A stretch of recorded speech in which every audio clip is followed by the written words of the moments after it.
হরে কৃষ্ণ। শ্রী ভক্তবৃন্দে শ্রী চরন্তল অনন্ত কোটি প্রণাম জানি শুরু করি আজকের আলোচনা বিষয়। আজকের আলোচনা বিষয় আমার জন্মাষ্টমীর সময়সূচি পালন। তো এই জন্মাষ্টমী তিথি বিভিন্ন মঠে, মন্দিরে, গোকুলে, বৃন্দাবন তৎসহ বিভিন্ন মন্দির মসজিদে মহাসমারোহে এই দিনটি উদযাপন করা হয় নানান আচার অনুষ্ঠানের মধ্য দিয়ে। তো প্রথমেই আমরা যেটা জেনে থাকি যে এটি ভগবান শ্রীকৃষ্ণের জন্মদিন। তো প্রথমেই আমাদের এই ভ্রান্ত ধারণা থেকে বেরিয়ে আসতে হবে, কারণ ভগবান যিনি, তিনি অনন্ত বিশ্ব ব্রহ্মাণ্ডের যিনি মালিক, সেই গৌর গোবিন্দের জন্ম বা ভগবান শ্রীকৃষ্ণের জন্ম বলে কিছু নেই, তার মৃত্যু বলে কিছু নেই। এটা হয়েছে কি না, আমাদের এখানে অবতীর্ণ হয়েছেন, অবতার রূপে প্রকাশ হয়েছে তার জ্যোতি। ঠিক আছে? তো যাই ভাবেই হোক না কেন, আমরা সেই দিনটিকে বা সেই তিথিটিকে আমরা ভগবানের উদ্দেশ্যে নাম সংকীর্তন, যজ্ঞ, নানারূপ অনুষ্ঠান করে থাকি। তো এখন আমরা সরাসরি জেনে নেই সেই জন্মাষ্টমীর তিথিটি কবে রয়েছে। 2024 সালে অর্থাৎ 1431 বঙ্গাব্দে যে জন্মাষ্টমী তিথিটি রয়েছে তার সময়সূচি হচ্ছে 10ই ভাদ্র 27 আগস্ট মঙ্গলবার কৃষ্ণ অষ্টমী।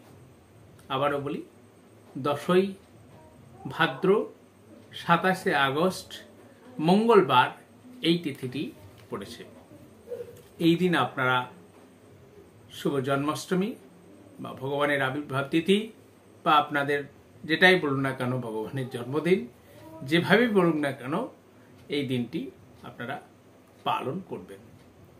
আর যারা এই জন্মাষ্টমী তিথি পালন করবেন তারা অবশ্যই পারণটি করবেন।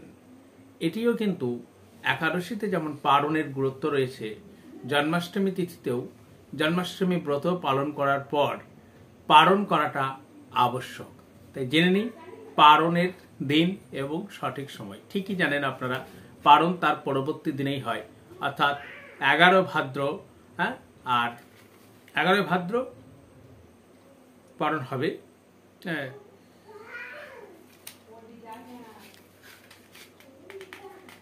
11 ভাদ্র পালন হবে এবং 28 আগস্ট সময়টি যেটা রয়েছে পালনের, সেটি খুব গুরুত্বপূর্ণ বিষয়। কিন্তু নির্দিষ্ট সময়ের পূর্বেই পালন কিন্তু করা উচিত। এই পালনের উপযুক্ত সময় এখানে যেটা বলা রয়েছে আর কি, সকাল 9:33 মধ্যে। এই সময় আপনারা পালন, সময়ের পূর্বে আপনারা পালন করবেন এবং তার পরের দিন অর্থাৎ যেদিন পালন হচ্ছে সেদিনই কিন্তু নন্দ উৎসব উদযাপন করা হয়ে থাকে।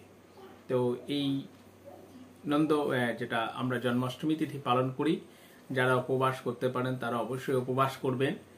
তবে সেক্ষেত্রে আরেকটি বিষয়ে ধ্যান রাখবেন, আমরা অনেকেই হয়তো সন্ধ্যার দিকে প্রসাদ নিয়ে ব্রত পালন শেষ করি, কিন্তু ভগবান শ্রীকৃষ্ণের জন্ম কিন্তু মধ্যরাত্রিতে অর্থাৎ 12টার দিকে। তাই চেষ্টা করবেন 12টা পর্যন্ত উপবাস পালন করতে। আর যাদের শরীর সইবে না, শরীরের পক্ষে সম্ভব নয়, তারা ওই দিন যেভাবে আপনারা একাদশী পালন করেন আর সেইভাবে আপনারা দিনটি পালন করতে পারেন, কোনো অসুবিধার কিছু নেই, অন্ন সেবা না করলেই হলো। যাই হোক, আমি এই জন্মাষ্টমী তিথি সম্পর্কে দু চার কথা বললাম। আর ওই দিন করণীয় বলতে শুধু ভগবানের উদ্দেশ্যে কিছু নিবেদন করা, সেটা ভগবানের অতি প্রিয় জিনিস নাম সংকীর্তন করা। এটাই হচ্ছে আমাদের জপ, তপস্যা। তাই বলে এই নয় যে মানে কাজকর্ম বাদ দিয়ে যতটুকু সময় পাবেন সেইটুকু সময়ই জপ তপ ধ্যান ধারণার মধ্যে দিয়ে সময়টাকে অতিবাহিত করা, এর থেকে বেশি কিছু নেই। যাই হোক, গোবিন্দ আপনাদের মঙ্গল করুন এই আশায় রাখি।